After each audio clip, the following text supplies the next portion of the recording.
Hello and welcome back to another part in our ongoing series Welcome to WordPress from Jellyfish Web.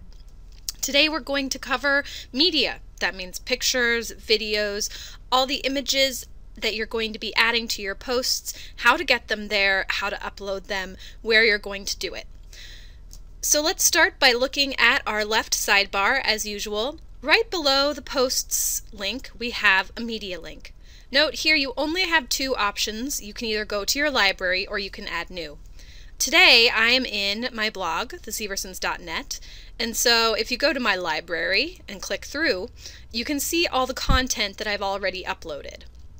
So here you can see I just got a new blog header. I've got several different versions of that I've uploaded.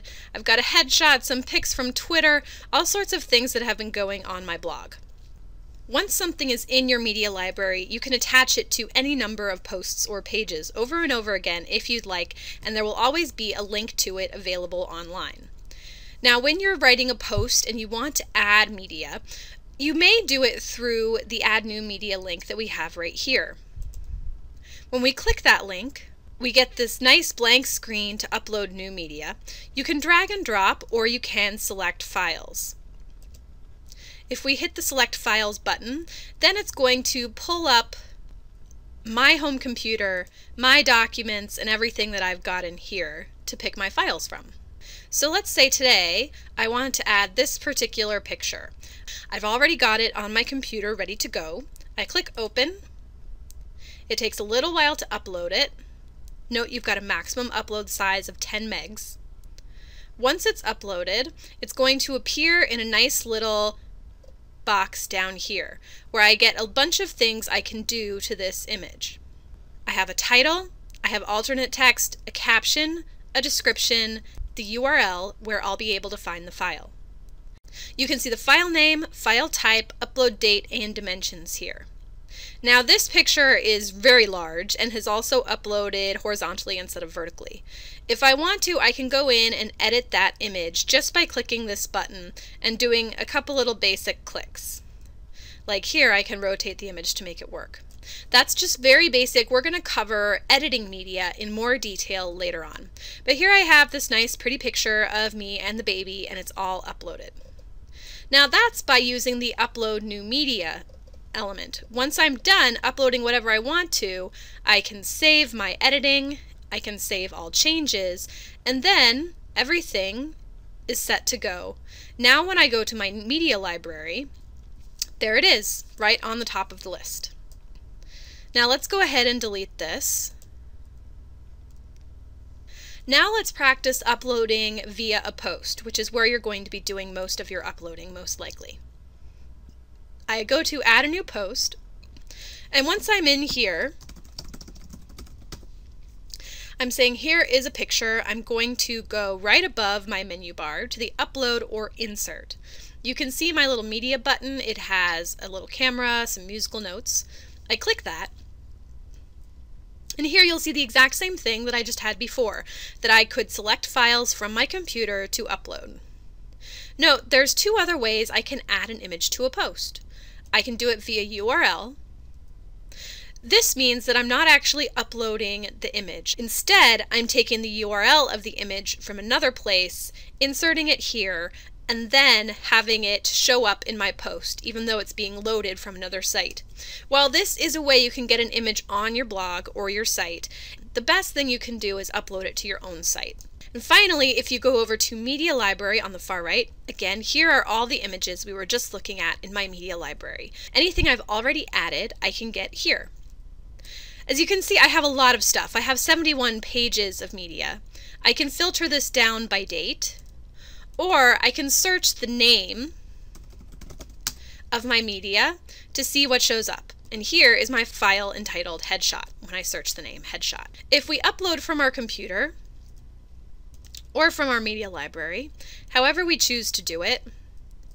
If I take my headshot and decide to use that, I click Show, and this is the important part that I'm going to want to pay attention to.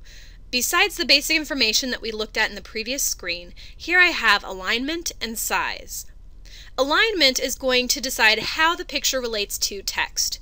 If you want the picture by itself with text only above and below it, you want to have alignment as none. Left, center, and right will simply move your image to part of the page and have text go around it. So it'll simply be aligned left, center, or right. Next, I have different options for size. Because this is a relatively small file, I don't have the option of large. They're not going to enlarge a file you already have, but they may take one you already have and give you some options where it's scaled down somewhat smaller.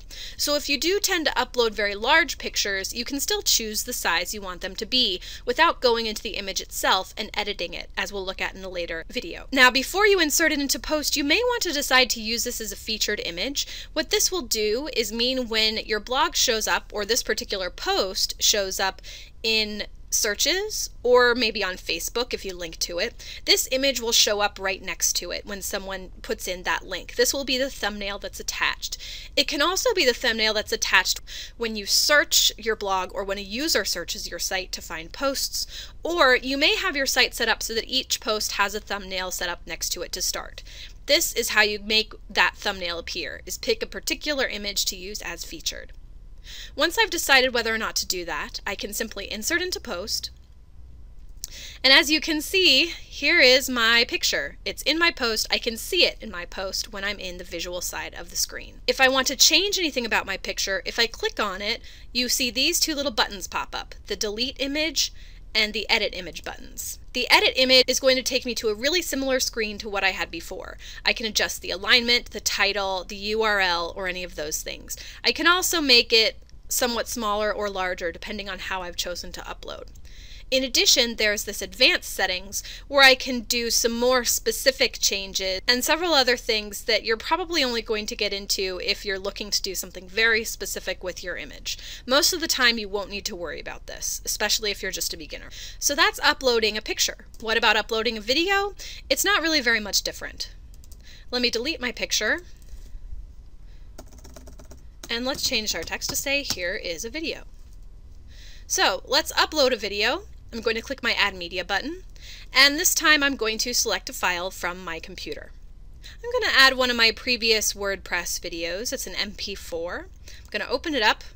Now, videos have a lot more size than most images, so you're going to expect it to take some time to upload. So let's fast forward until we get to 100%. Okay, we're at 100% now. If you scroll down, you can see a similar screen to the one we had for images. Again, basic information like title, caption, and description that will help you be able to identify it. Once again, to take care of it, I just insert it into the post. I'm not going to bother about caption and description. And now if I preview this post, you'll see I have the video, and hey, look, there's my video. Note, this is not an embedded video. That's something we're going to talk about a little later on in the series. So that's the basics on images and media, how to get them in your post, how to add them to your library. We hope you'll stick around. Our next video will be about basic editing of images and how to make them look just the way you want without having to edit them in advance. Thanks for watching, and we hope you'll be back to Jellyfish Web.